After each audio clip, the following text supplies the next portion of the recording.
Welcome to part 2 of how I became anorexic and bulimic and how I overcame it. Part 1 was about how I became anorexic and bulimic, and part 2, which is now, is about how I overcame it.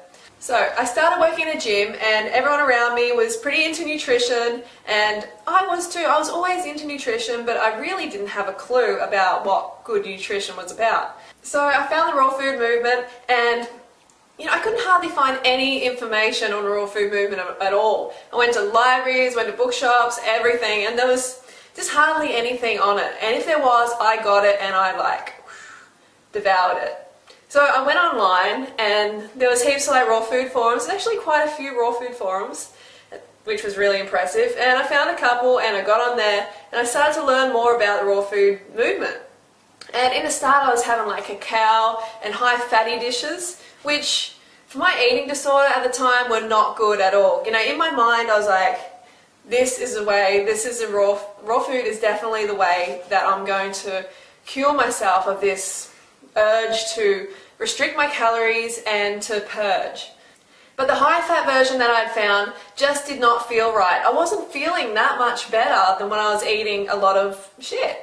I was starting to feel kind of the same, to be honest, because my carbs were so low. My brain fuel, my carbohydrates were barely there. I was eating these cacao, avocado, creations, which were just full of fat, excitotoxins, neurotoxin, and basically it was leaving me undercarbed and not feeling my best at all. So I'm jumping around with these raw food creations thinking, hey, hang on, this is raw food and I should be feeling really vital, I should be feeling amazing. And I just wasn't getting that. So I looked around further, I'm like, there's got to be something more to this. I know this raw food thing is the answer, but I'm just not getting, the results that I feel I should be. So I searched around, I went to a raw food picnic, there was a girl there, she was eating 10 mangoes in a row, and I was like, she was really glowing, I'm thinking, this sister, she knows what's going on, something's going on here, what is she doing? So I gave her a raw interrogation, and she just, told me all about Doug Graham. Before that, I'd only heard of Doug Graham via one of the forums, which there was a guy in there and he was totally writing off Doug. He was hating on him big time. And, when people hate on other people like that, that just for no good reason, the guy is promoting fruits and vegetables, come on, how can you hate on someone like that? When people are hating like that, then I just sort of think, this person loses all credibility in my eyes. And they're not trying to help anyone, they're just trying to put someone down. So I researched further on Doug Graham because he was talking about Doug Graham. He's going, oh, Doug Graham this, Doug Graham that, he's this and that. I'm like, alright buddy, just put some fruit in that mouth and carb up, will you? So anyway, I looked into Doug Graham and found, the most perfect lifestyle around. He recommended so much fruit, and I was always like, I can't have too much fruit because my candida is going to go crazy, which is totally wrong. It's an excess fat in the bloodstream problem, which I'm going to make a video about, so stay tuned for that. I got a consult with Doug. I went on basically Banana Island for 1 month, and after that I was like, found the holy grail. Woo.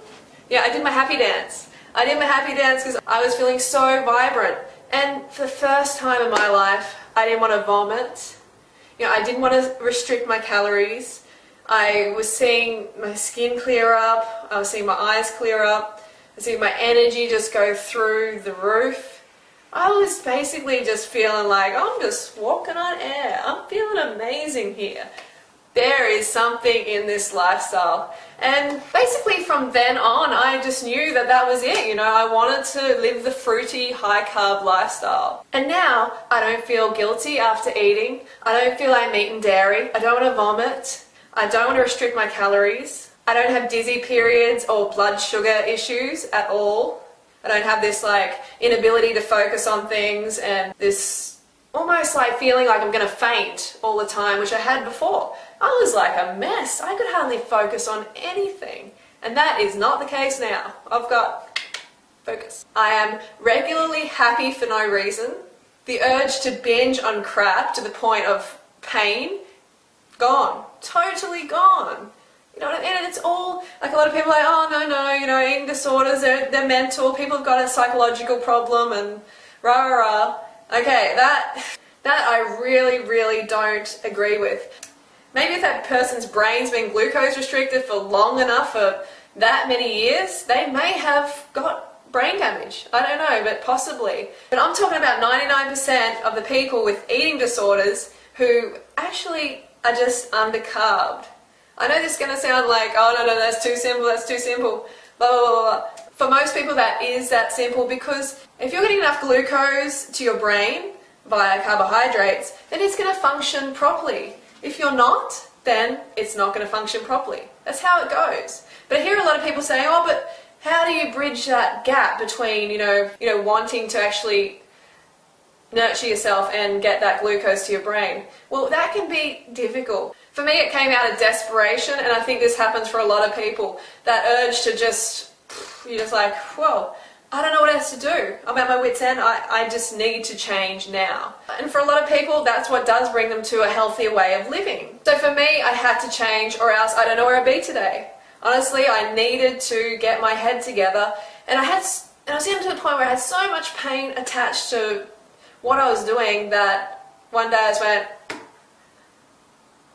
take a step back, you've got to look at your life. And when that doctor said to me, you know, you're anorexic, your BMI is anorexic, and you got to change now. That was a real wake-up call for me. That was huge for me, and that was a turning point. And after that, I began to educate myself. I really wanted to look after myself really well, but I didn't want to put on weight. Ooh, didn't want to put on weight. That was it. That was everything. And so when I came to the raw food lifestyle, I'm like, yeah, you know, this is going to be it. How can I put on weight with fruit and vegetables? You know, no worries. This will be awesome. And it is awesome. But if you're coming from a background of undereating, of anorexia and bulimia, and you put on a little bit of weight, if your weight rises to a healthy level, that is healthy. It's just this initial period of adjustment that your body has to go through. It has to balance out. So it's important to remember that. And when I first started, my weight was, you know, fluctuating, as I've said in other videos. But I knew that I felt so good. I didn't have this binging urge anymore. I didn't want to, you know, vomit. I didn't want to restrict my calories. Oh, I didn't have to, because I was just feeling so satisfied. You know, and I was starting to think, oh no, is this working? I don't know, I'm putting on a bit of weight. This might not be the lifestyle for me. But then this other voice came in and said, hey, everything, there's so much improvements. You know, your energy, your digestion, your skin, the urge not to binge or purge or restrict your calories, it's gone. And for me, that was worth so much. I was not going to give that away for some superficial thing as weight loss. And now I'm 20 kilos lighter. I eat all the calories I want. I never, ever, cross my heart, swear to God, whatever, I do not restrict my calories ever.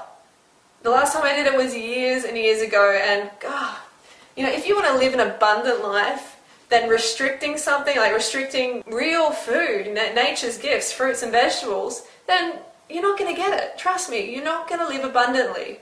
You're still going to be in this deprivation, diet, merry-go-round mentality. So you've got to step off that, and you've got to carb up. So it's all about carving up. I'm just going to wind it up now. So you may have to get to a point in your life where you're experiencing so much pain from what you're doing now that it tips you over the edge into changing.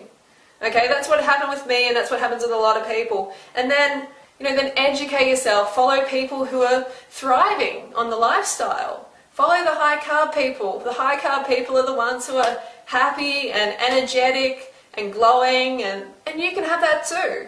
But you have to be patient, and you have to keep the carbohydrates up. Alright, so that's my story, and I don't know what else to say, but I am a different person to what I was 5 years ago. Completely different. I don't know myself. My family doesn't know me. They're just like, you have changed a lot. So I've definitely found my happy place. I'm eating disorder free, and you too can be as well. Don't hurt yourself.